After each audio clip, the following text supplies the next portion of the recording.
Okay, അടുത്തതായിട്ട് നമ്മൾ നോക്കാൻ പോകുന്ന ഒരു കൺസെപ്റ്റ് ആണ് ട്രാൻസാക്ഷണലിസം എന്ന് പറഞ്ഞാൽ an approach to environmental psychology that emphasizes the continuing process of interaction between a person and their physical and social environment. ഒരു മനുഷ്യനും അയാളുടെ സോഷ്യൽ ആൻഡ് ഫിസിക്കൽ എൻവയോൺമെന്റ് തമ്മിലുള്ള ഇന്ററാക്ഷനെ പറ്റിയിട്ടുണ്ട്. അത് കണ്ടിന്യൂസ് പ്രോസസ് ഓഫ് ഇന്ററാക്ഷൻ ആണ്.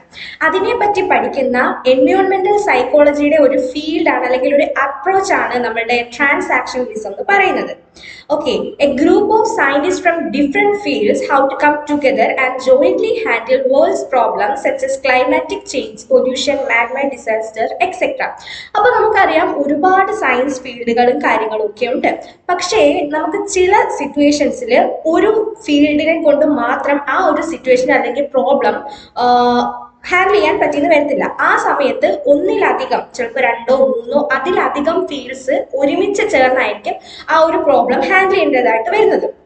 അപ്പൊ ഈ പറഞ്ഞ climatic change, pollution, man-made disaster പോലുള്ള കാര്യങ്ങൾ വരുന്ന സമയത്ത് പല ഫീൽഡിലുള്ള സയന്റിസ്റ്റുകൾ ഒരുമിച്ച് ചേർന്നാണ് ആ ഒരു പ്രോബ്ലത്തെ ഓവർകം ചെയ്യാൻ ശ്രമിക്കുന്നത്. Due to the interaction of the results of different disciplines new fields of knowledge have emerged.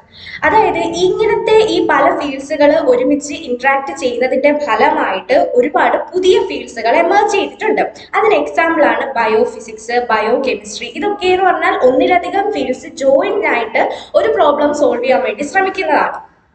Different fields of scientific knowledge are quite closely related. Psychology has very close relationship with other sciences.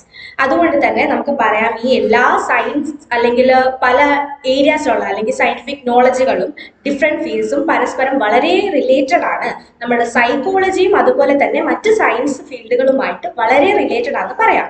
The emergence of psychology as A science was possible because of developments in other sciences like genetics, physiology, neurology, etc. അതായത് ഈ പറഞ്ഞ genetics, physiology, neurology പോലുള്ള മറ്റ് സയൻസുകളുടെ ഡെവലപ്മെന്റിന്റെ ഫലമായിട്ടാണ് നമ്മുടെ സൈക്കോളജിയും എന്തായിട്ട് ഒരു science എന്ന നിലയിൽ എമേർജ് ചെയ്യാനായിട്ട് സാധിച്ചിട്ടുള്ളത്.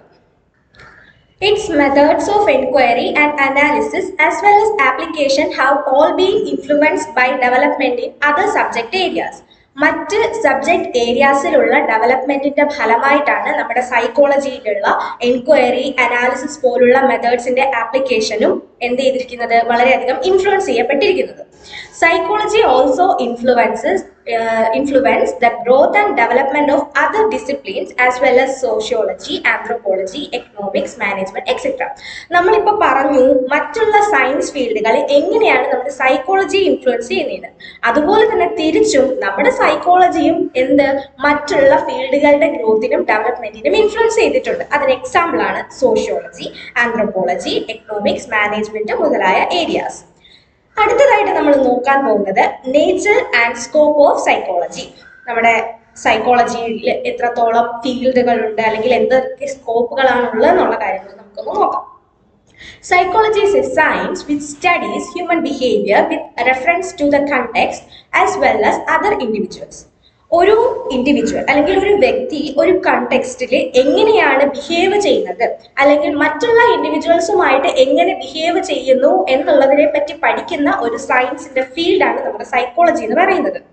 This discipline tries to find out the causes of a particular behaviour shown by an individual in a specific situation. അതായത് ഏതെങ്കിലും ഒരു പർട്ടിക്കുലർ അല്ലെങ്കിൽ സ്പെസിഫിക് സിറ്റുവേഷനിൽ ഒരു ഇൻഡിവിജ്വല് എന്തുകൊണ്ട് അങ്ങനെ ബിഹേവ് ചെയ്തു എന്നുള്ളതിനെ പറ്റി പഠിക്കുകയാണ്. ഒരാളുടെ ബിഹേവിയർ കണ്ട് അത് വെച്ച് അയാളെ അനലൈസ് ചെയ്യുന്നതിന് പകരം ആ ബിഹേവിയറിന്റെ കോസ് എന്താണെന്ന് കൂടി കണ്ടുപിടിക്കാനാണ് നമ്മുടെ സൈക്കോളജി ശ്രമിക്കുന്നത്. According to Parameswaran and Beena, psychology may be broadly classified into general psychology and differential psychology. Okay, നമ്മുടെ പരമേശ്വരൻ ആൻഡ് ബീന എന്ന് പറയുന്ന രണ്ട് സൈക്കോളജിസ്റ്റിനെ സംബന്ധിച്ചിടത്തോളം നമ്മുടെ സൈക്കോളജിയെ രണ്ട് ബ്രോഡായിട്ടുള്ള ഫീൽഡായിട്ട് അല്ലെങ്കിൽ ഏരിയാസ് ആയിട്ട് ക്ലാസിഫൈ ചെയ്യാം. ഒന്ന് പറയുന്നത് ജനറൽ സൈക്കോളജിയും രണ്ട് ഡിഫറൻഷ്യൽ സൈക്കോളജിയുമാണ്.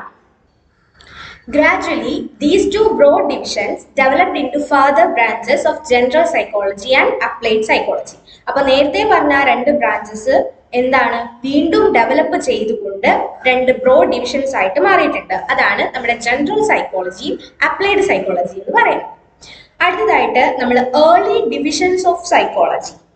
നോക്കുമ്പോൾ psychology started with basic branches experimental and non experimental psychology. അതായത് നമ്മുടെ സൈക്കോളജി തുടങ്ങുന്ന സമയത്ത് ഈ experimental and non experimental branches ഇങ്ങനെ രണ്ട് ക്ലാസിഫിക്കേഷൻസ് ആയിരുന്നു ഉണ്ടായിരുന്നത്.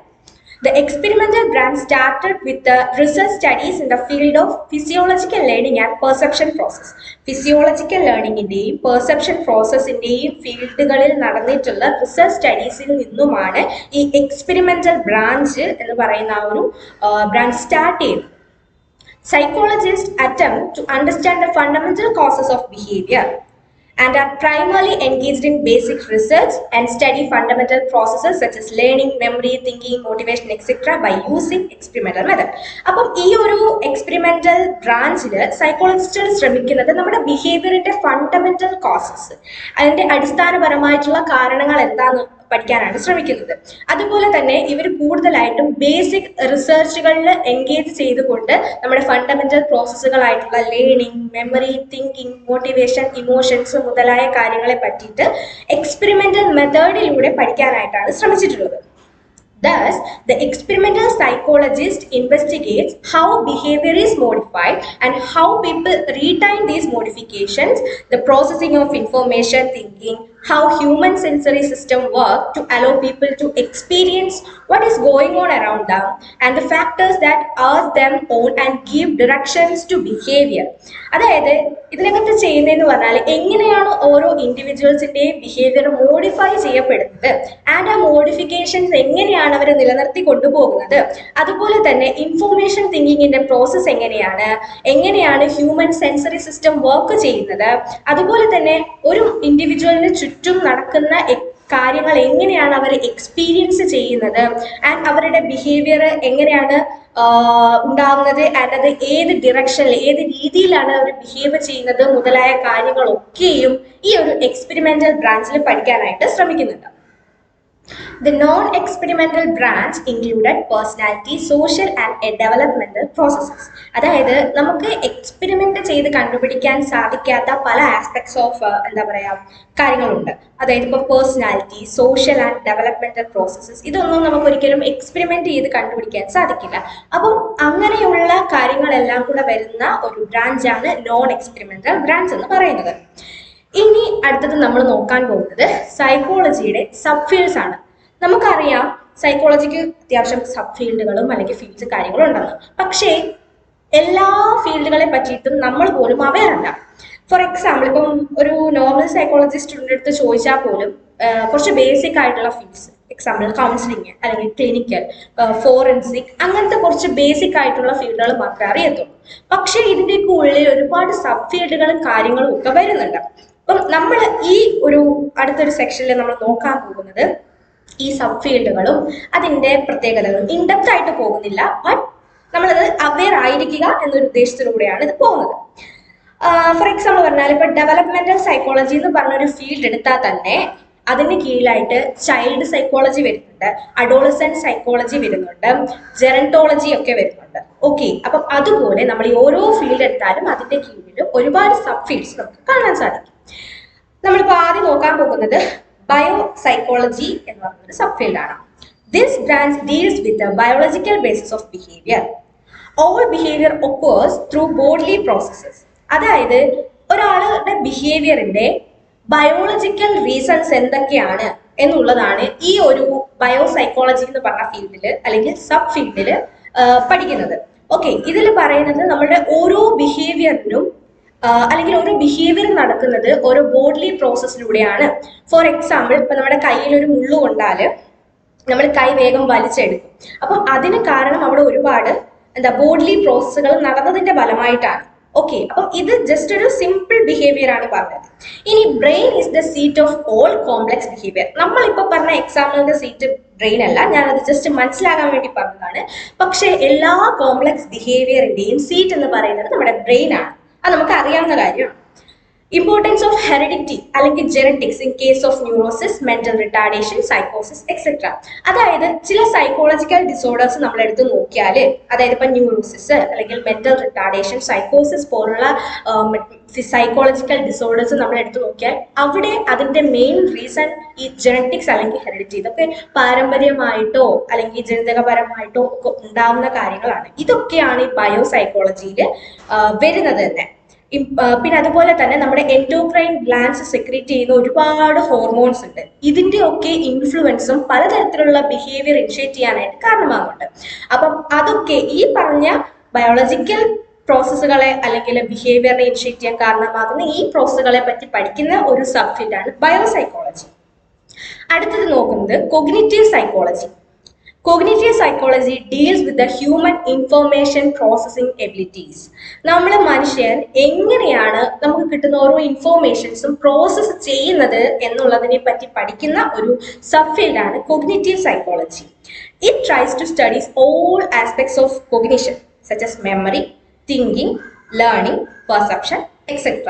അതായത് നമ്മുടെ കോഗ്നിഷനിൽ വരുന്ന എല്ലാ ആസ്പെക്ട്സിനെയും പറ്റി പഠിക്കുന്ന ഒരു ഫീൽഡാണ് cognitive psychology.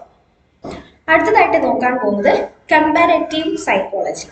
It studies and compares the behaviour of different species, especially animals. അതുകൊണ്ട് തന്നെ ഇത് അനിമൽ സൈക്കോളജി എന്ന് പറയും.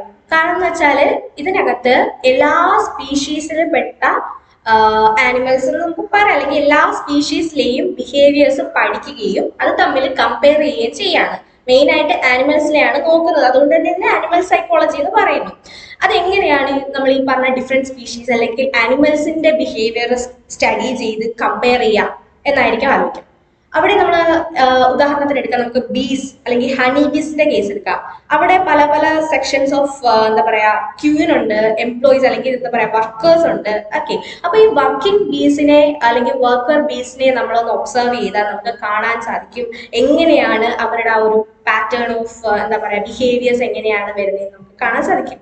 അപ്പം ഇവരുടെ ഈ ഒരു ജോലി ചെയ്യുന്ന ആ ഒരു പാറ്റേൺ ഓഫ് ബിഹേവിയർ ഒബ്സർവ് ചെയ്യുന്നത് മനുഷ്യന്മാരിൽ എങ്ങനെയാണ് ഈ പറയുന്ന ലീഡർഷിപ്പ് ക്വാളിറ്റീസ് ഉണ്ടാകുന്നത്, എങ്ങനെയാണ് എംപ്ലോയീസിനെ ഹാൻഡിൽ ചെയ്യേണ്ടത്, അങ്ങനെ മുതലായ പല പല കാര്യങ്ങളും നമുക്ക് മനസ്സിലാക്കാനായിട്ട് സാധിക്കും. അപ്പം ഇതാണ് ഈ ഒരു ഫീൽഡ് ഓഫ് അല്ലെങ്കിൽ സബ് ഫീൽഡിൽ പ്രധാനമായിട്ട് നോക്കുന്നത്.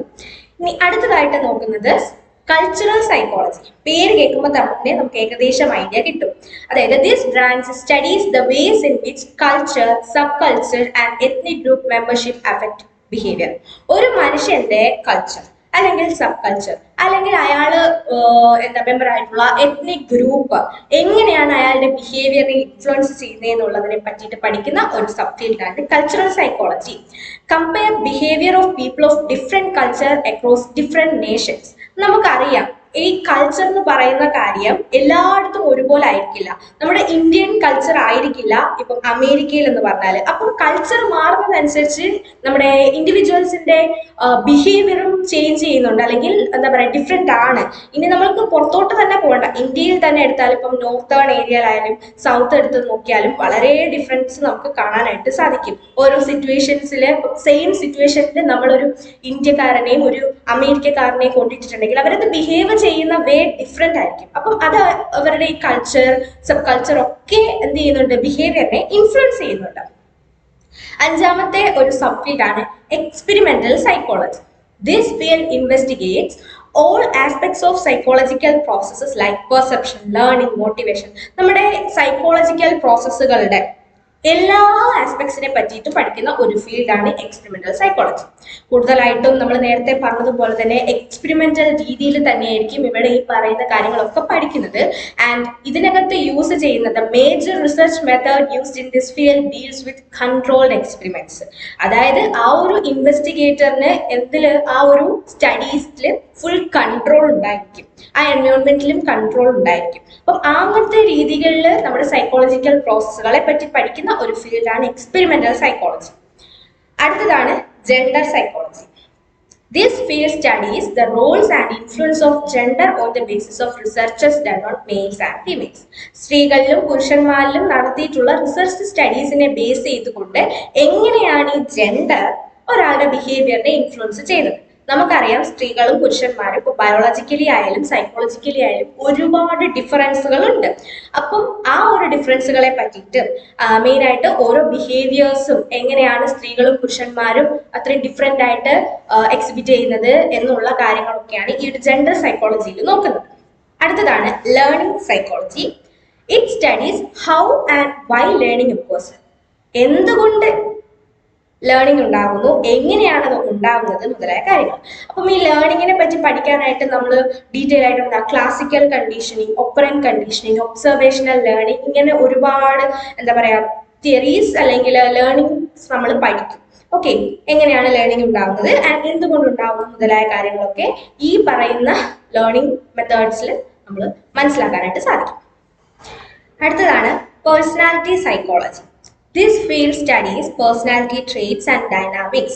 Psychologists develop theories of personality and tests and assessments as well. അതായത് പലതരത്തിലുള്ള പേഴ്സണാലിറ്റി ട്രേറ്റ്സുകളെ പറ്റിയും പേഴ്സണാലിറ്റി ഡൈനാമിക്സിനെ പറ്റിയും പഠിക്കുന്ന ഒരു ഫീൽഡാണ് നമ്മുടെ പേഴ്സണാലിറ്റി സൈക്കോളജി. നമുക്കറിയാം കോമൺ ആയിട്ട് അല്ലെങ്കിൽ എന്താ പറയുക ബേസിക് ആയിട്ട് ആൾക്കാർക്ക് പേഴ്സണാലിറ്റി എന്ന് പറയുമ്പോൾ ഓക്കെ ഇൻട്രോവേർട്ട് അല്ലെങ്കിൽ എക്സ്ട്രോവേർട്ട് ഇതൊക്കെ അറിയത്തുള്ളൂ. പക്ഷേ ഒരുപാട് ടൈപ്പ് ഓഫ് പേഴ്സണാലിറ്റീസ് ഉണ്ട്. ഫോർ എക്സാമ്പിൾ പറയുകയാണെങ്കിൽ നാർസിസ്റ്റിക് ഉണ്ട്, ഹിസ്ട്രിയോണിക് ഉണ്ട്, ആന്റി സോഷ്യൽ, അങ്ങനെ ഒരുപാട് പേഴ്സണാലിറ്റി ട്രേറ്റ്സുകളുണ്ട്. അപ്പം ഇതിനെയൊക്കെ പറ്റി പഠിക്കുന്ന ഒരു ഫീൽഡാണ് പേഴ്സണാലിറ്റി സൈക്കോളജി. ആൻഡ് ഇവിടെ എന്ന് പറഞ്ഞാൽ സൈക്കോളജിസ്റ്റുകൾ നമ്മൾ ഈ പേഴ്സണാലിറ്റിനെ പഠിക്കാൻ വേണ്ടിയിട്ട് കുറെ തിയറീസ് ഒക്കെ ഡെവലപ്പ് ചെയ്യുന്നുണ്ട്. അതുപോലെ തന്നെ പേഴ്സണാലിറ്റി അസസ് ചെയ്യാൻ വേണ്ടിയിട്ട് പല പല അസസ്മെന്റ് ടൂൾസ് അല്ലെങ്കിൽ ടെസ്റ്റുകളും ഡെവലപ്പ് ചെയ്യുന്നുണ്ട്. 9ാമത്തെ ഒരു സബ് ഫീൽഡാണ് physiological psychology. Investigates the role of biochemical changes within our nervous system and bodies in everything we do, sense, feel or think. നമ്മൾ സെൻസ് ചെയ്യുന്നതും നമ്മൾ ഫീൽ ചെയ്യുന്നതും നമ്മൾ തിങ്ക് ചെയ്യുന്നതും നമ്മൾ ചെയ്യുന്നതുമായിട്ടുള്ള എല്ലാ കാര്യങ്ങളിലും നമ്മുടെ നെർവസ് സിസ്റ്റത്തിൽ അല്ലെങ്കിൽ നമ്മുടെ ബോഡീസിൽ ഉണ്ടാകുന്ന ബയോകെമിക്കൽ ചേഞ്ചസുകൾ എന്തൊക്കെയാണ് എന്നുള്ളതിനെ പറ്റി പഠിക്കുന്ന ആ ഒരു എന്താ പറയാ ഫീൽഡാണ് അല്ലെങ്കിൽ സബ് ഫീൽഡാണ് ഫിസിയോളജിക്കൽ സൈക്കോളജി. അല്ലെങ്കിൽ നമുക്ക് ഇങ്ങനെ പറയാം, ഈ ബയോകെമിക്കൽ ചേഞ്ചസുകൾ എങ്ങനെയാണ് നമ്മുടെ എന്താ പറയാ ഈ പറഞ്ഞ നമ്മൾ ചെയ്യുന്നതും പറയുന്നതും അല്ലെങ്കിൽ പറയുന്നതല്ല ചെയ്യുന്നതും ഫീൽ ചെയ്യുന്നതും അതുപോലെ തിങ്ക് ചെയ്യുന്നതുമായ കാര്യങ്ങളെ ഇൻഫ്ലുവൻസ് ചെയ്യുന്നത് എന്ന് പഠിക്കുന്ന ഫീൽഡാണ് അല്ലെങ്കിൽ physiological psychology. It is also a part of neurobiology. ന്യൂറോബയോളജിയുടെ ഒരു ഭാഗം കൂടിയാണ്. നമുക്ക് ഈ പേര് കേൾക്കുമ്പോൾ തന്നെ അല്ലെങ്കിൽ ഇതിന്റെ എക്സ്പ്ലനേഷൻ കേൾക്കുമ്പോൾ തന്നെ മനസ്സിലാവും. Sensation and perception psychology. This field studies about the sense organs and the process of perceptions. ആ പേര് കേൾക്കുമ്പോൾ തന്നെ അറിയാം. സെൻസേഷൻ എന്ന് പറയുമ്പോൾ ഓഫ് കോഴ്സ് സെൻസ് ഓർഗൻസിനെ പറ്റി പഠിക്കുന്ന ഒരു സ്റ്റഡിയാണ്. സെൻസ് ഓർഗൻസിനെ എന്ന് വെച്ചാൽ നമ്മുടെ ബിഹേവിയർ എലിസിറ്റ് ചെയ്യുന്നതിലുള്ള ഇൻഫ്ലുവൻസിനെ പറ്റിയിട്ട്. ആൻഡ് പെർസെപ്ഷൻ സൈക്കോളജി എന്ന് പറയുമ്പോൾ എന്താണ് നമ്മുടെ പെർസെപ്ഷൻ പ്രോസസ് എന്തൊക്കെയാണ്, പെർസെപ്ഷനെ പറ്റിയിട്ടും സെൻസേഷനെ പറ്റിയിട്ടൊക്കെ നമ്മൾ അടുത്ത യൂണിറ്റിൽ ഡീറ്റെയിൽ ആയിട്ട് പഠിക്കുന്നുണ്ട്. Okay, and develop theories on perception, how it works and misperceptions മുതലായ കാര്യങ്ങളൊക്കെ. അതായത് പെർസെപ്ഷൻ തിയറീസ് ഡെവലപ്പ് ചെയ്യുന്നുണ്ട്. എങ്ങനെയാണ് ഈ പെർസെപ്ഷൻ ഉണ്ടാകുന്നത് ഞാൻ പറഞ്ഞല്ലോ, അടുത്ത യൂണിറ്റിൽ നമ്മൾ പഠിക്കുമെന്ന്. അതുപോലെ തന്നെ മിസ്പെർസെപ്ഷൻസ് ഉണ്ട്. അതായത് ഇപ്പൊ ഇല്യൂഷൻസ് പോലുള്ള കാര്യങ്ങളൊക്കെ ഈ ഒരു ഏരിയയിൽ അല്ലെങ്കിൽ ഈ ഒരു സബ് ഫീൽഡിൽ എക്സ്പ്ലോർ ചെയ്യുന്നുണ്ട്. അടുത്തതാണ് social psychology. It helps in investigating human social behavior, including attitudes, conformity, persuasion, prejudice, friendship, aggression, etc. അതായത് ഈ ഒരു മനുഷ്യൻ സോഷ്യൽ സെറ്റിങ്ങിൽ എങ്ങനെ ബിഹേവ് ചെയ്യുന്നു എന്നുള്ളത് പഠിക്കുന്ന ഒരു ഫീൽഡാണ് സോഷ്യൽ സൈക്കോളജി. ഓക്കെ, അയാളുടെ ആറ്റിറ്റ്യൂഡ്സ് എങ്ങനെയാണ് അല്ലെങ്കിൽ അയാളുടെ ഒരു കൺഫോമിറ്റി എന്ന് വെച്ചാൽ അറിയാമല്ലോ, മറ്റുള്ളവർ ചെയ്യുന്നത് കണ്ട് നമ്മളും അതുപോലെ ചെയ്യുക എന്ന് പറയുന്ന ആ ഒരു പാറ്റേൺ ഫോളോ ചെയ്ത് പോവുക. ഓക്കെ, അത് ആ ഒരു രീതി അല്ലെങ്കിൽ ആ ഒരു പാറ്റേൺ എങ്ങനെയാണ്, പ്രെജുഡൈസ് മുൻവിധികളെ പറ്റിയിട്ട് അല്ലെങ്കിൽ ഫ്രണ്ട്ഷിപ്പ്, അഗ്രഷൻ മുതലായ കാര്യങ്ങളൊക്കെ എങ്ങനെയാണ് ഇയാളുടെ ഈ ഒരു ബിഹേവിയർ സോഷ്യൽ സെറ്റിങ്ങിൽ ഇൻഫ്ലുവൻസ് ചെയ്യപ്പെടുന്നത് എന്നുള്ള പഠിക്കുന്ന ഫീൽഡാണ് അല്ലെങ്കിൽ സബ് ഫീൽഡാണ് social psychology. And it emphasizes on all aspects of social behavior such as how we think about and interact with others.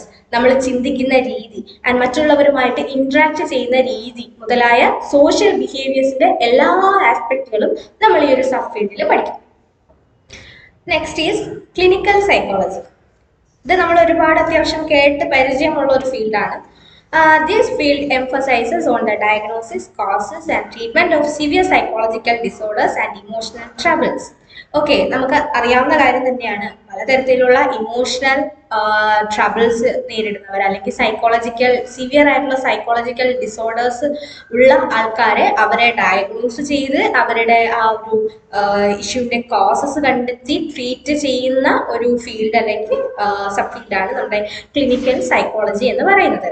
And ഇവിടെ എന്ന് പറഞ്ഞാൽ ഒരാൾക്ക് ക്ലിനിക്കൽ സൈക്കോളജിസ്റ്റ് ആകണമെങ്കിൽ അയാളുടെ ഡിഗ്രിക്ക് ശേഷം എന്ത് ചെയ്യണം, അയാൾ നമ്മുടെ പോസ്റ്റ് ഗ്രാജുവേഷൻ കഴിഞ്ഞതിന് ശേഷം MPhil അല്ലെങ്കിൽ MSci ചെയ്യണം. അത് കഴിയുമ്പോഴത്തേക്ക് അയാൾക്ക് എന്ത് ചെയ്യാം, ക്ലിനിക്കൽ സെറ്റിംഗ്സിൽ വർക്ക് ചെയ്യാനായിട്ട് സാധിക്കും. ഇനി നമുക്ക് സൈക്യാട്രിസ്റ്റിനെ അറിയാം. ഇപ്പം ഇവര് തമ്മിലുള്ള എക്സാക്ട് ഡിഫറൻസ് എന്താണ്? സൈക്യാട്രിസ്റ്റ് എന്ന് പറഞ്ഞാൽ MBBSന് ശേഷം ഈ പറഞ്ഞ നമ്മുടെ എന്താ പറയാ മെന്റൽ ഹെൽത്തിൽ ഒരു മാസ്റ്റർ എന്താ പറയാ മെഡിക്കൽ ഡിഗ്രി എടുത്തവരാണ് ഈ സൈക്യാട്രിസ്റ്റ് ആയിട്ട് മാറുന്നത്. അപ്പോൾ അവരുടെ മെയിൻ ഡിഫറൻസ് എന്ന് പറഞ്ഞാൽ സൈക്യാട്രിസ്റ്റിന് എന്ത് ചെയ്യാനായിട്ട് മെഡിസിൻസ് പ്രിസ്ക്രൈബ് ചെയ്യാനായിട്ട് സാധിക്കും. പക്ഷേ അതേസമയം അത് ക്ലിനിക്കൽ സൈക്കോളജിസ്റ്റ് ചെയ്യുകയാണെങ്കിൽ ജയിലിൽ കിടക്കേണ്ടി വരും. കാരണം നമുക്ക് അതിനുള്ള റൈറ്റ് ഇല്ല. നമുക്ക് മെഡിസിൻസ് പ്രിസ്ക്രൈബ് ചെയ്യാനായിട്ട് സാധിക്കില്ല. അത് സൈക്യാട്രിസ്റ്റിന് മാത്രമേ സാധിക്കത്തുള്ളൂ, കാരണം അവർക്ക് മെഡിക്കൽ ഡിഗ്രി ഉള്ളതുകൊണ്ട്. ഓക്കെ, അടുത്തതാണ് community psychology. This field applies to the community wide mental health through research, prevention, education and consultation. ഓരോരോ കമ്മ്യൂണിറ്റീസ് നമുക്കറിയാമല്ലോ. അപ്പം അവിടെ എന്ത് ചെയ്യുന്നു, അവരുടെ മെന്റൽ ഹെൽത്തിനെ പറ്റിയിട്ട് പഠിക്കുക, റിസർച്ചുകൾ നടത്തുക, ആൻഡ് പല ഇഷ്യൂസും എങ്ങനെ പ്രിവെന്റ് ചെയ്യാമെന്നുള്ളതും, ആൻഡ് അവർക്ക് എഡ്യൂക്കേഷൻ കൊടുക്കുക, കൺസൾട്ടേഷൻ നടത്തുക, ഇതൊക്കെയാണ് ഈ ഒരു ഫീൽഡിൽ ചെയ്യുന്നത് community wise. And community psychologists apply psychological principles, ideas and point of views to help solve social problems and to help individuals in adapting to their work and living groups.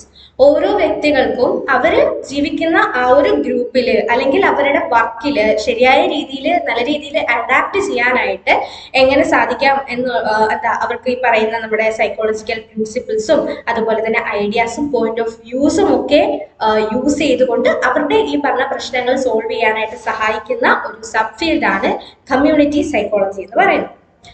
അടുത്തതാണ് consumer psychology. This field involves researches related to packaging, advertising, marketing methods and characteristics of consumers. അതായത് ഈ ഒരു ഫീൽഡിനെ പറ്റിയിട്ട് അധികം ഒരു അറിവ് ആൾക്കാർക്ക് ഉണ്ടാവില്ല. ഇതെന്ന് പറഞ്ഞാല് നമുക്കറിയാം എങ്ങനെയാണ് കുട്ടികളെ അല്ലെങ്കിൽ എന്താ പറയാ ആൾക്കാരെ എങ്ങനെയാണ് ഈ ആഡ്സ്, നമുക്കറിയാം TV നോക്കിയാൽ ആഡ്സ് കാണാം, അല്ലെങ്കിൽ പുറത്ത് നമ്മൾ വെളിയിൽ ഇറങ്ങിയ ഫ്ലെക്സുകൾ കാര്യങ്ങളൊക്കെ കാണാനായിട്ട് സാധിക്കും. എങ്ങനെയാണ് ഈ കാര്യങ്ങൾ നമ്മളെ ഇൻഫ്ലുവൻസ് ചെയ്യുന്നത്? നമുക്ക് ഒരിക്കലും വേണ്ട അല്ലെങ്കിൽ യൂസ്ലെസ് ആയിട്ടുള്ള ഒരു സാധനമാണെങ്കിൽ പോലും ചില ആഡുകൾ കാണുമ്പോൾ നമുക്ക് എന്ത് ചെയ്യാൻ അത് വേണമെന്ന് തോന്നി അത് മേടിക്കുകയും ചെയ്യും. അപ്പം ഇതിൻ്റെയൊക്കെ പിറകില് ഈ സൈക്കോളജിയാണ് അപ്ലൈ ചെയ്തിട്ടുള്ളത്. എങ്ങനെ ഒരാളെ കൊണ്ട് ഒരു സാധനം മേടിപ്പിക്കാം, ഇതൊക്കെ മാർക്കറ്റിങ്ങിനകത്തൊക്കെ ഒരുപാട് യൂസ് ചെയ്യുന്ന കാര്യമാണ്. പക്ഷേ നമ്മുടെ എന്താ പറയാ കൺസ്യൂമർ ചിലപ്പം അത് എന്താ പറയാ അവർ അതിനെപ്പറ്റി അവെയർ ആയിരിക്കത്തില്ല. ഓക്കെ, അപ്പം ഇങ്ങനെ അഡ്വർടൈസിങ്ങിലും ഓരോ സാധനങ്ങൾ എങ്ങനെ പാക്കേജിങ്ങിനകത്ത് അല്ലെങ്കിൽ മാർക്കറ്റിംഗ് മെത്തേഡ്സ് മുതലായ കാര്യങ്ങൾ, ചിലപ്പോൾ ക്യാരക്ടറിസ്റ്റിക്സ് ഓഫ് കൺസ്യൂമേഴ്സ്, ചില എന്താ പറയാ കുട്ടികളുടെ സാധനമാണെങ്കിൽ അത് കുട്ടികളെ കൊണ്ട് എങ്ങനെ മേടിപ്പിക്കാം, ഓക്കെ, അതുപോലെ ഇപ്പം വയസ്സായ ആൾക്കാരുടെ സാധനങ്ങളാണെങ്കിൽ അതെങ്ങനെ മേടിപ്പിക്കാം എന്നുള്ള കാര്യങ്ങളൊക്കെ നോക്കി കണ്ട് വരുന്ന ഒരു ഫീൽഡ് ഓഫ് സൈക്കോളജിയാണ് കൺസ്യൂമർ സൈക്കോളജി എന്ന് പറയുന്നത്. അടുത്തതാണ് കൗൺസിലിംഗ് സൈക്കോളജി. ഇതും ഏകദേശം നമുക്ക് അറിയാവുന്ന ഒരു ഫീൽഡ് തന്നെയാണ്. This branch deals with helping people or individual with personal problems, including interpersonal relations, career choice, mild emotional troubles or behavioral problems such as overeating, lack of concentration, അങ്ങനത്തെ കാര്യങ്ങളൊക്കെ. അതായത് പലതരത്തിലുള്ള പേഴ്സണൽ പ്രോബ്ലംസുമായിട്ട് ഡീൽ ചെയ്യുന്ന ആൾക്കാരെ സഹായിക്കുക എന്ന് പറയുമ്പം ചിലപ്പം ആൾക്കാർക്ക് ഇന്റർപേഴ്സണൽ റിലേഷൻഷിപ്പ്, മറ്റുള്ളവരുമായിട്ട് നേരെ ചൊവ്വെ ഇടപഴകാനായിട്ട് സാധിക്കാത്ത കണ്ടീഷൻസ് ഉള്ള ആൾക്കാർ, അല്ലെങ്കിൽ കരിയർ ചോയ്സ് നേരെ ചൊവ്വെ ഡിസിഷൻ മേക്ക് ചെയ്യാനായിട്ട് സാധിക്കാത്ത വരുന്ന അവസ്ഥകളിൽ, പിന്നെ അതുപോലെ ചെറുതും വലുതുമായിട്ടുള്ള ഇമോഷണൽ ആയിട്ടുള്ള അല്ലെങ്കിൽ ബിഹേവിയറൽ ട്രബിൾസ് നേരിടുന്ന ആൾക്കാർക്ക്, ഫോർ എക്സാമ്പിൾ കോൺസെൻട്രേഷൻ കുറവ് പഠിക്കാൻ വേണ്ടിയിട്ട്, അല്ലെങ്കിൽ ഓവർ ഈറ്റിംഗ്, പഠിക്കാൻ വളരെ സ്ലോ ആണ്, അപ്പം ഇങ്ങനത്തെയൊക്കെ കേസ് വരുമ്പോഴത്തേക്കും അതൊക്കെ ഡീൽ ചെയ്യുന്നത് നമ്മുടെ കൗൺസിലിംഗ് സൈക്കോളജിസ്റ്റുകളാണ്. അടുത്ത ഒരു സബ് ഫീൽഡാണ് എഡ്യൂക്കേഷണൽ സൈക്കോളജി. അത് പേര് കേൾക്കുമ്പോൾ തന്നെ നമുക്ക് ഏകദേശം ഒരു ഐഡിയ എന്തുമായിട്ട് ഡീൽ ചെയ്യുന്നതാണ് നമുക്ക് കിട്ടും. This discipline deals with the classroom dynamics, teaching styles and learning. It develops educational test and evaluate educational programs. അതായത് നമ്മുടെ ക്ലാസ് റൂം സെറ്റിംഗിൽ തന്നെ എന്ത് ചെയ്യുന്ന വർക്ക് ചെയ്യുന്ന ഒരു ഫീൽഡാണ് എഡ്യൂക്കേഷണൽ സൈക്കോളജി.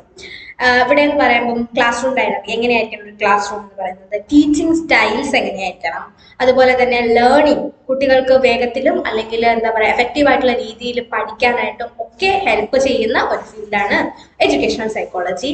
ആൻഡ് ഇവിടെ എന്ത് ചെയ്യുന്നുണ്ട്, എഡ്യൂക്കേഷണൽ ടെസ്റ്റുകൾ ഡെവലപ്പ് ചെയ്യുന്നുണ്ട്, അതുപോലെ തന്നെ എഡ്യൂക്കേഷണൽ പ്രോഗ്രാംസ് ഇവാലുവേറ്റ് ചെയ്യുന്നുണ്ട്. ഈ പറഞ്ഞ കാര്യങ്ങളൊക്കെ ഈ ഒരു ഫീൽഡിൽ നിന്ന് വരും.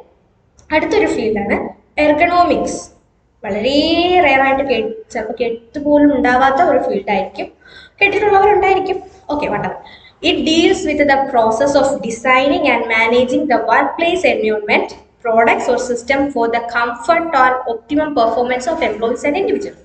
ഒരു വർക്ക് പ്ലേസിൽ എന്താണ് എംപ്ലോയീസിന് അല്ലെങ്കിൽ ഇൻഡിവിജ്വൽസിന് വളരെ കംഫർട്ടായിട്ട് ഒപ്റ്റിമം പെർഫോമൻസ് കൊടുക്കാൻ പറ്റുന്ന രീതിയിൽ ആ ഒരു വർക്കിംഗ് പ്ലേസിനെ അല്ലെങ്കിൽ ആ വർക്ക് പ്ലേസ് എൻവയോൺമെന്റിനെ ആ ഒരു സിസ്റ്റത്തിനെ ഡിസൈൻ ചെയ്യുക, മാനേജ് ചെയ്യുക എന്ന് പറയുന്നതാണ് ഈ എർഗണോമിക്സ് എന്ന് പറയുന്ന ആ ഒരു സബ് ഫീൽഡ് ഡീൽ ചെയ്യുന്നത്. ഓക്കെ, ഇപ്പം നമ്മൾ എത്ര ഹാർഡ് വർക്കിംഗ് ആയിട്ടുള്ള ഒരു എംപ്ലോയി ആയാലും ആ ഒരു എന്താ പറയുക ആ ഒരു സിസ്റ്റം അല്ലെങ്കിൽ ആ വർക്കിംഗ് പ്ലേസ് എൻവയോൺമെന്റ് നേരെ അല്ല എന്നുണ്ടെങ്കിൽ ചിലപ്പോൾ അവർക്ക് എഫക്റ്റീവായിട്ട് എന്ത് ചെയ്യാനായിട്ട് കോൺട്രിബ്യൂട്ട് ചെയ്യാനായിട്ട് പറ്റിയെന്ന് വരത്തില്ല. അപ്പം ഇതൊക്കെ ഡീൽ ചെയ്യുന്നത് നമ്മുടെ ഈ എർഗണോമിക്സ്. അടുത്ത ഫീൽഡാണ് ഇൻഡസ്ട്രിയൽ ഓർ ഓർഗനൈസേഷണൽ സൈക്കോളജി.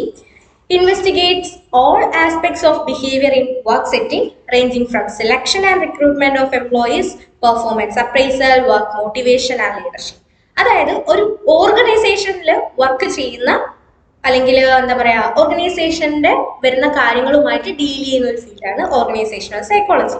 ഇവിടെ എന്ന് പറയുമ്പോഴത്തേക്ക് എംപ്ലോയീസിനെ ആ ഓർഗനൈസേഷനിൽ സെലക്ട് ചെയ്യുന്ന അല്ലെങ്കിൽ ഒരു ഓർഗനൈസേഷനിൽ എംപ്ലോയീസിനെ സെലക്ട് ചെയ്യുന്നത് മുതൽ എന്താ പറയുക എംപ്ലോയീസിന്റെ മോട്ടിവേഷൻ അല്ലെങ്കിൽ ലീഡർഷിപ്പ് ഇങ്ങനത്തെ കാര്യങ്ങളിൽ എല്ലാം ഇൻവോൾവ് ചെയ്യുന്ന അല്ലെങ്കിൽ ഇതൊക്കെ ഡീൽ ചെയ്യുന്ന ഒരു ഫീൽഡാണ് industrial psychology അഥവാ organizational psychology.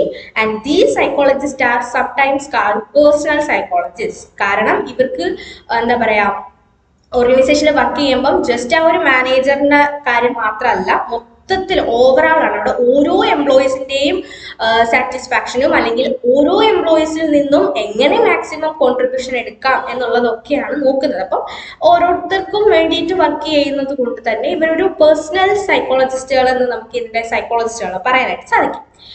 അടുത്തൊരു ഫീൽഡാണ് medical psychology. Applies psychology to manage medical problems.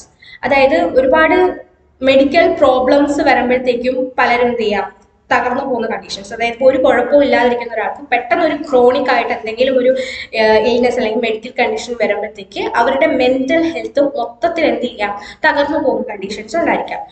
അങ്ങനത്തെ സിറ്റുവേഷൻസിൽ അവർ ചിലപ്പം സൂയിസൈഡ് ഓപ്ഷൻസ് ഒക്കെ തിരഞ്ഞെടുക്കുന്ന അവസ്ഥകളും ഒക്കെ ഉണ്ടാകും. അപ്പം ഇങ്ങനെ വരുന്ന സിറ്റുവേഷൻസിൽ അവരെ ഹെൽപ്പ് ചെയ്യാൻ വേണ്ടിയിട്ടുള്ള ഫീൽഡ് ഓഫ് സൈക്കോളജിയാണ് മെഡിക്കൽ സൈക്കോളജി. അടുത്തതാണ് forensic psychology. Field which is a combination of psychology and law. നമ്മുടെ സൈക്കോളജിയും അതുപോലെ ലോയും കൂടെ മിക്സ് ചെയ്തിട്ട് വരുന്ന ഒരു കോമ്പിനേഷൻ ഓഫ് ഫീൽഡാണ് നമ്മുടെ ഫോറൻസിക് സൈക്കോളജി എന്ന് പറയുന്നത്. ഇവിടെ it involve psychological assessment of individuals usually suspected for illegal act or crime. അതായത് കുറ്റം ചെയ്തു അല്ലെങ്കിൽ പ്രതിയാക്കപ്പെട്ട ഒരു വ്യക്തി ശരിക്കും കുറ്റം ചെയ്തിട്ടുണ്ടോ ഇല്ലയോ എന്ന് മനസ്സിലാക്കാൻ വേണ്ടിയിട്ട് പല സൈക്കോളജിക്കൽ അസസ്മെന്റ്സും ഇതിനകത്ത് ചെയ്യുന്നുണ്ട്, പല ടൂൾസും അതിന് വേണ്ടിയിട്ടുണ്ട്. ഓക്കെ, അപ്പം ഇങ്ങനെ നമുക്ക് സംശയം തോന്നുന്ന ആൾക്കാരിൽ നമുക്ക് എന്ത് ചെയ്യാനായിട്ട് അവരത് ചെയ്തിട്ടുണ്ടോ ഇല്ലയോ നിരപരാധിയാണോ എന്ന് മനസ്സിലാക്കാനായിട്ട് നമുക്ക് ഈ ഒരു ഫീൽഡ് സഹായിക്കും. അടുത്തത് military psychology. Study of implying psychological theories to understand as well as predict behaviors of military forces within country as well as outside the country. നമ്മുടെ രാജ്യത്തിന്റെ അകത്തും പുറത്തുമുള്ള മിലിറ്ററി ഫോഴ്സസ് അല്ലെങ്കിൽ അവരുടെ ബിഹേവിയേഴ്സ് മനസ്സിലാക്കാനും പ്രെഡിക്റ്റ് ചെയ്യാനും. എന്തുകൊണ്ടാണ് അതിന് പുറത്തെന്ന് പറഞ്ഞാൽ ഏത് സമയത്താണ് ആ എതിരെയുള്ള ഓപ്പോസിറ്റ് നിൽക്കുന്ന കൺട്രി അല്ലെങ്കിൽ മിലിറ്ററി ഫോഴ്സ് യുദ്ധം അല്ലെങ്കിൽ യുദ്ധത്തിന് വരിക എന്ന് നമുക്കൊന്ന് കരുതിയിരിക്കണമല്ലോ. അപ്പം അതിനൊക്കെ വേണ്ടിയിട്ട് ഹെൽപ്പ് ചെയ്യുന്ന ഒരു ഫീൽഡാണ് മിലിറ്ററി സൈക്കോളജി. അതുപോലെ തന്നെ നമ്മളുടെ ആ ഒരു മിലിറ്ററി എന്ന് പറയുമ്പോൾ അറിയാമല്ലോ, ഫുൾ കോൺഫ്ലിക്ട്സ് ആയിരിക്കും. അപ്പം അവർക്ക് ഒരു ഇമോഷണൽ വെൽബീയിങ് ഒക്കെ പ്രൊവൈഡ് ചെയ്യാൻ വേണ്ടിയിട്ടും ഈ ഒരു ഫീൽഡ് സഹായിക്കുന്നുണ്ട്. അടുത്തതാണ് എൻവയോൺമെന്റൽ psychology. aims at researching and solving environmental issues in order to enhance better living conditions for human and their well-being. മനുഷ്യരുടെ എന്താ പറയാ ഒരു നല്ല ലിവിങ് കണ്ടീഷൻ പ്രൊവൈഡ് ചെയ്യാൻ വേണ്ടിയിട്ട്, അവരുടെ ആ ഒരു വെൽ ബീയിങ്ങിന് വേണ്ടിയിട്ട് എന്ത് ചെയ്യാനായിട്ട്, അവരുടെ എൻവയോൺമെന്റൽ ഇഷ്യൂസ് സോൾവ് ചെയ്യുക, അല്ലെങ്കിൽ ആ ഇഷ്യൂസ് റിസർച്ച് ചെയ്ത് സോൾവ് ചെയ്യുക എന്നുള്ള ലക്ഷ്യമുള്ള ഒരു സബ് ഫീൽഡാണ് എൻവയോൺമെന്റൽ സൈക്കോളജി. പേരൊക്കെ തന്നെ നമുക്ക് അറിയാം. ആൻഡ് അടുത്തതാണ് sports psychology. Study of influence of psychology on sports, athletic performance, exercise and physical activity. Okay, ആ ഒരു സ്പോർട്സ് മേഖലയുമായിട്ട് വരും. അത്ലറ്റ്സിന്റെ പെർഫോമൻസ്, അതിപ്പം എന്തെങ്കിലും ഒരു പിഴവ് അല്ലെങ്കിൽ ഒരു എന്താ പറയാ, അവർക്ക് നേരെ ചൊവ്വേ പെർഫോം ചെയ്യാൻ പറ്റാതെ വരുന്ന സാഹചര്യങ്ങളിലൊക്കെ കൗൺസിലിംഗ് കൊടുക്കേണ്ടതായിട്ട്, അല്ലെങ്കിൽ എന്താ പറയാ, ഒരു കൗൺസിലിംഗ് കൊടുക്കേണ്ടതായിട്ട് വരും. ആ ഒരു ഏരിയ അല്ലെങ്കിൽ സബ് ഫീൽഡാണ് നമ്മുടെ സ്പോർട്സ് സൈക്കോളജി എന്ന് പറയുന്നത്. അതുപോലെ തന്നെ അവരുടെ ഫിസിക്കൽ ആക്ടിവിറ്റീസ്, എക്സസൈസ്, ഇതൊക്കെ ആയിട്ട് ഡീൽ ചെയ്യുന്നുണ്ട് ഈ ഒരു മേഖല. ഇനി psychology, modern and traditional psychology എങ്ങനെയാണ് നമ്മുടെ ഇന്ത്യയിൽ വന്നിട്ടുള്ളത് നമുക്ക് നോക്കാം. ഒരു ഇൻഡിവിജ്വല് എങ്ങനെ പല സിറ്റുവേഷൻസിൽ എഫക്റ്റീവായിട്ട് ഡീൽ ചെയ്യണം എന്നുള്ളത് നമ്മുടെ പഴയ കാലത്ത് എന്താ പറയാ, റിലീജിയസ് അല്ലെങ്കിൽ ഫിലോസഫിക്കൽ ലിറ്ററേച്ചേഴ്സ്, ഇപ്പം വേദാസ് എടുത്ത് നോക്കിയാൽ അല്ലെങ്കിൽ എപ്പിക് ലിറ്ററേച്ചേഴ്സ് ഒക്കെ എടുത്ത് നോക്കിയാൽ അതിനകത്ത് പല റിലീജിയസ് തോട്ട്സും അതുപോലെ തന്നെ ഫിലോസഫീസും നമുക്ക് കാണാനായിട്ട് സാധിക്കുന്നുണ്ട്. In India, psychology was first introduced in Department of Philosophy in Calcutta University in 1960s. അപ്പം 1916 കാലഘട്ടത്തിൽ നമ്മുടെ ഇന്ത്യയിൽ കൽക്കട്ട യൂണിവേഴ്സിറ്റിയിലെ ഫിലോസഫി ഡിപ്പാർട്ട്മെന്റിലാണ് ആദ്യമായിട്ട് സൈക്കോളജി എന്ത് ചെയ്യുന്നത്, ഇൻട്രൊഡ്യൂസ് ചെയ്യപ്പെടുന്നത്. ആൻഡ് ആ ഒരു സമയത്ത് കൂടുതൽ ഇമ്പോർട്ടൻസും കൊടുത്തിട്ടുണ്ടായിരുന്നത് നമ്മുടെ എക്സ്പെരിമെന്റൽ സൈക്കോളജിയിലാണ്. ആൻഡ് 1924 ഇന്ത്യൻ സൈക്കോളജിക്കൽ അസോസിയേഷൻ അഥവാ IPA എസ്റ്റാബ്ലിഷ് ചെയ്യപ്പെടുന്നത്. പിന്നെ ലേറ്റ് 40s ഒക്കെ ആയപ്പോഴത്തേക്കും എക്സ്പെരിമെന്റൽ സൈക്കോളജിക്ക് പുറമെ എന്താണ്, അപ്ലൈഡ് സൈക്കോളജിയും നമ്മുടെ ഇന്ത്യയിൽ കുറച്ച് ഇമ്പോർട്ടൻസ് ഒക്കെ ഗെയിൻ ചെയ്ത് തുടങ്ങി. The development of modern psychology in India can be seen from the theories developed to explain sensation and perception by Indian psychologists. അപ്പോൾ ഇത്രയും കാര്യങ്ങൾ നമ്മൾ നേരത്തെ പറഞ്ഞ കാര്യങ്ങളെല്ലാം ട്രഡീഷണൽ, അതായത് ഇന്ത്യയിൽ സൈക്കോളജി വന്ന ആ ഒരു സമയത്തുണ്ടായിരുന്ന ആ ഒരു സിറ്റുവേഷൻ ആണ്. മോഡേൺ സൈക്കോളജിയുടെ ആ ഒരു ഡെവലപ്മെന്റ് നമുക്ക് കാണാൻ സാധിക്കുന്നത് നമ്മുടെ ഇന്ത്യൻ സൈക്കോളജിസ്റ്റുകൾ സെൻസേഷൻ ആൻഡ് പെർസെപ്ഷൻ കാര്യങ്ങൾ എക്സ്പ്ലെയിൻ ചെയ്യാനായിട്ട് തിയറീസ് ഡെവലപ്പ് ചെയ്ത് ആ ഒരു സമയം തൊട്ടാണ്. Okay, Indian psychologists started looking for Indian theories of cognition, later on worked upon a book of emotion. Okay, കോഗ്നിഷനിലൊക്കെ നമുക്ക് ഒരുപാട് ഫോറിൻ ആയിട്ടുള്ള ഡെഫിനിഷൻസ് കാര്യങ്ങളും അല്ലെങ്കിൽ തിയറീസ് ഒക്കെ ഉണ്ടായിരുന്നു. പക്ഷേ ഒരു ഇന്ത്യൻ എന്താ പറയാ തിയറീസിന് വേണ്ടിയിട്ട് ഇന്ത്യൻ സൈക്കോളജിസ്റ്റ് വർക്ക് ചെയ്തിട്ടുണ്ട്. അതുപോലെ തന്നെ ഇമോഷനെ പറ്റിയിട്ട് ബുക്സ് ഒക്കെ എഴുതാനും ഒക്കെ തുടങ്ങി. ആ ഒരു സമയത്താണ് ഈ ഒരു മോഡേൺ സൈക്കോളജിയുടെ ഡെവലപ്മെന്റ് വരുന്നത്. And today the works of oriental psychology, Buddhist psychology, yoga psychology and Jain psychology are an eminent part of modern psychological literature. നമ്മൾ ഈ പറഞ്ഞ അത്രയും കാര്യങ്ങളും നമ്മുടെ മോഡേൺ സൈക്കോളജിക്കൽ ലിറ്ററേച്ചറിലെ വളരെ പ്രധാനപ്പെട്ട ഭാഗമാണ്. ഏതാണ്? ബുദ്ധിസ്റ്റ് സൈക്കോളജി, യോഗ സൈക്കോളജി, ആ പറഞ്ഞ കാര്യങ്ങളൊക്കെയും. ആൻഡ് ഇപ്പോൾ നമ്മുടെ ഇന്ത്യയിൽ പലതരത്തിലുള്ള പേഴ്സണാലിറ്റി അസസ് ചെയ്യാനായാലും അല്ലെങ്കിൽ മെഷർ ചെയ്യാൻ, പേഴ്സണാലിറ്റി അസസ് ചെയ്യാൻ നമുക്ക് സാധിക്കത്തുള്ളൂ. അപ്പോൾ അതുപോലെ ഇപ്പം ഇമോഷൻസിന് വേണ്ടിയിട്ട്, മെമ്മറി അസസ് ചെയ്യാൻ വേണ്ടി, അപ്പം ഇതിനൊക്കെ വേണ്ടിയിട്ട് പലതരത്തിലുള്ള സൈക്കോമെട്രിക് ടൂൾസും ഡെവലപ്പ് ചെയ്തിട്ടുണ്ട്. ആൻഡ് ഇപ്പോഴും പലതരത്തിലുള്ള ടൂൾസ് ഡെവലപ്പ് ചെയ്ത് വരുന്നുണ്ട്. അപ്പം ഈ ഒരു എന്താ പറയാ സൈക്കോളജിയുടെ ഡെവലപ്മെന്റ് സ്റ്റിൽ പ്രോഗ്രസീവ് ആയിട്ട് നടന്നുകൊണ്ടിരിക്കുകയാണ്. ഇതാണ് ഈ ഒരു സിറ്റുവേഷൻ, അല്ലെങ്കിൽ modern and traditional psychology in ഇന്ത്യയിലുള്ള ആ ഒരു കറന്റ് സിറ്റുവേഷൻ ഇപ്പം ഇതാണ്. അപ്പം ഇത്രയും കാര്യങ്ങളാണ് നമ്മൾ ഈ ഒരു സെക്കൻഡ് യൂണിറ്റ് കൊണ്ട് ഉദ്ദേശിക്കുന്നത്. ഏകദേശം കാര്യങ്ങൾ അല്ലെങ്കിൽ എന്തൊക്കെയാണ് സബ് ഫീൽഡ്സ് കാര്യങ്ങളൊക്കെ ഐഡിയ കിട്ടിയെന്ന് കരുതുന്നു. അപ്പൊ നമ്മൾ ഈ ഒരു യൂണിറ്റിൽ എന്തൊക്കെ കാര്യങ്ങളാണ് കവർ ചെയ്തതെന്ന് ജസ്റ്റ് ഒന്ന് നോക്കാം. നമ്മുടെ യൂണിറ്റ് 2 യൂണിറ്റിന്റെ പേര് nature and scope of psychology. നമ്മൾ ആദ്യമേ സൈക്കോളജി എങ്ങനെയാണ് മറ്റ് ഫീൽഡ്സ് അല്ലെങ്കിൽ സയൻസുകളുമായിട്ട് റിലേറ്റ് ചെയ്യുന്നത് എന്ന് നമ്മൾ നോക്കിയായിരുന്നു. അതിനുശേഷം സൈക്കോളജിയുടെ നേച്ചറും സ്കോപ്പും, അതിൽ തന്നെ ഏർലി ഡിവിഷൻസ് ഓഫ് സൈക്കോളജിയിൽ നമ്മൾ എക്സ്പെരിമെന്റൽ, നോൺ എക്സ്പെരിമെന്റൽ സൈക്കോളജി പറ്റി എക്സ്പ്ലെയിൻ ചെയ്തിട്ടുണ്ടായിരുന്നു. ആൻഡ് അതിൽ തന്നെ സബ് ഫീൽഡ്സ് ഓഫ് സൈക്കോളജി നമ്മളൊരു 23ഓളം സബ് ഫീൽഡുകളെ പറ്റിയിട്ട് നമ്മൾ പഠിച്ചിട്ടുണ്ട്. കുറേയൊക്കെ പുതിയ അറിവാണ്, മെജോറിറ്റിയും പുതിയ അറിവായിരിക്കും നിങ്ങൾക്ക്.